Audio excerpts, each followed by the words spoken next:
Welcome to another episode of Fantasy News. I am your host, Daniel Green, and today, no BS, let's just jump straight into the first stories, and let's get those trailers right out of the way. So we had another trailer, or teaser, I can't even tell them apart at this point, drop for Birds of Prey. Looks much more interesting and stylized than the previous Suicide Squad, which is the most similar to this movie we've gotten so far. I'm actually kind of curious. We didn't get much from the trailer, honestly, except for just reaffirming the fact that Margot Robbie is one of the most attractive people to ever live, but aside from that, just action quick cuts, nothing that interesting. It's linked down below if you want to check it out. We also got the season 2 trailer for Disenchantment, which I'm actually pretty excited for. I thought the first season was okay. I really just love everything by this guy so far. The Simpsons is amazing, Futurama is stellar, and this show I'm assuming will just improve over time. It certainly has the vibe to me that it can improve over time. I know Futurama did. I thought season 1 of Futurama was good, and then it took off into one of my favorite shows of all time, so here's hoping this happens for Disenchantment. And in the final bit of fantasy trailer news, we got the trailer for Jojo Rabbit, which is the Taika Waititi comedy about a kid whose imaginary friend seems to be Hitler. And that's interesting. It's Taika Waititi, so I'm sure it's going to be great. It looks sure weird, though, and I like that Taika Waititi is taking on the dictatorial role because he's of Jewish descent, and as Taika Waititi said, that's hilarious. I agree with him. That is pretty funny, and a good way to disrespect Hitler's memory, so I always agree with that. Yay! And now transitioning out of trailer news and into the wider adaptation news as a whole. For those of you who'd like to contribute to Fantasy News, just go ahead and join the Discord server in the link down below. Go to the Fantasy News channel and post any articles you'd like to see me cover here. I'm happy to do it, and it's where I get most of the things I cover. Or if you don't like Discord, you can message me on Twitter, though I don't always see those. The Earth-Sea cycle has finally been picked up for adaptation. All that's known about those adapting this series right now is it's going to be Jennifer Fox with A24, very interesting. But this is also not the first adaptation the Earth-Sea cycle has gotten. There was a mini-series put on straight to television that, from what I've read, is not great, and there was a Studio Ghibli bit of business that I'm sure was awesome because it's Studio Ghibli. But this is the first big-budget adaptation where we could see an investment in the size of who knows what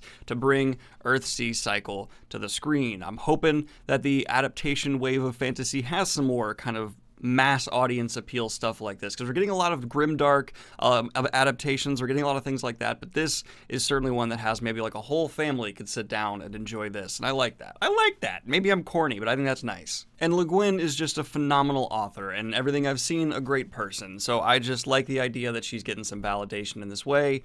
Good. All around wholesome and good. Who's mad at this news? No one. I'm not. Yeah. Let's transition into some controversial adaptation news to the point...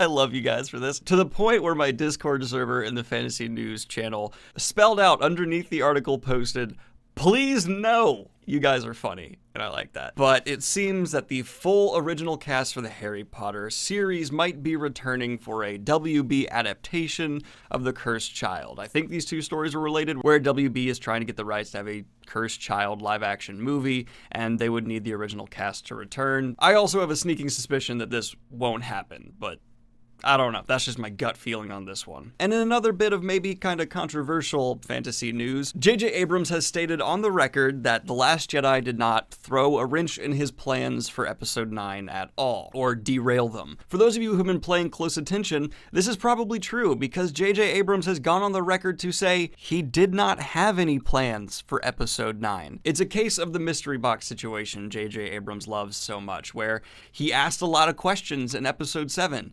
did not know the answers to them. This is true. He has said himself he did not know who Rey's parents were. He likes his mystery boxes. Rian Johnson kinda answered it, and now we're gonna get some maybe controversial, I'm assuming they're gonna walk back a lot of that in Episode 9. I actually have some hope for Episode 9. I'm hoping J.J. Abrams has advanced as a director. I'm hoping the writers are taking this as their really big redemption shot, time to shine, and we can get something truly great. Or it can be like Red Letter Media's prediction video, one or the other. I doubt it'll just be good. I think it'll either go down in flames or be awesome. But I do know one thing for sure, and that's that this little segment I've talked about here has inspired a lot of angry comments, without a doubt. And after the movie's release, the internet will explode and be an intolerable mess for like a week or two, or months, or maybe even a full year.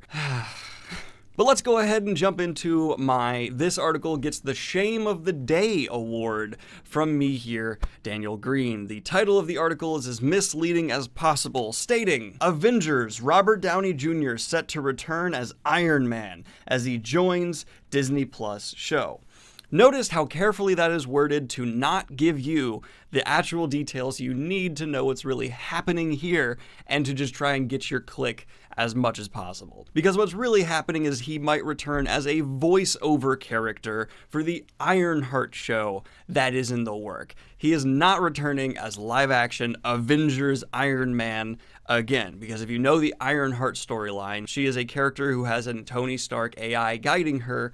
That's it. I highly doubt we're going to have Robert Downey Jr. return to Marvel after his dramatic exit. And in the final bit of adaptation news here today, Will Poulter has been cast in the upcoming Lord of the Rings adaptation. We don't really know anything about this. There are varying reports across the board of whether or not he's playing the main character or just a part.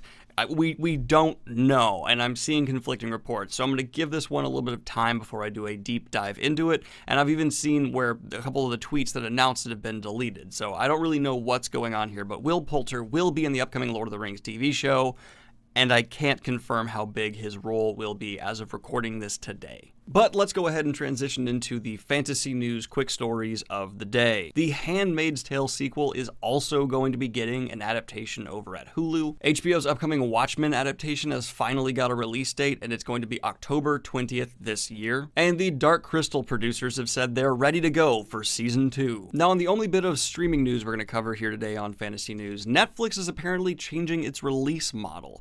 Instead of just doing shows dumping all at once, they're going to be experimenting and trying to release some shows week by week, a method of release I actually greatly prefer than the dump all at once this season model. So I'm actually hoping this catches on for them, because for me as a reviewer, it's a lot easier, and I actually just enjoy shows more if we have time in between episodes where we can discuss and predict as fans. That's great. Having this just of content means not everyone's at the same pace, and more people get things spoiled for them, so that's my take on that. And transitioning into the hardcore fantasy news for this episode of, Fantasy News, FN? Nah, that's terrible. We have gotten a map released for the upcoming Robert Jordan novel, Warrior of the Altai. The map looks pretty decent. For a minute, I was thinking that looks a lot like Shara, but no, it doesn't line up. It doesn't.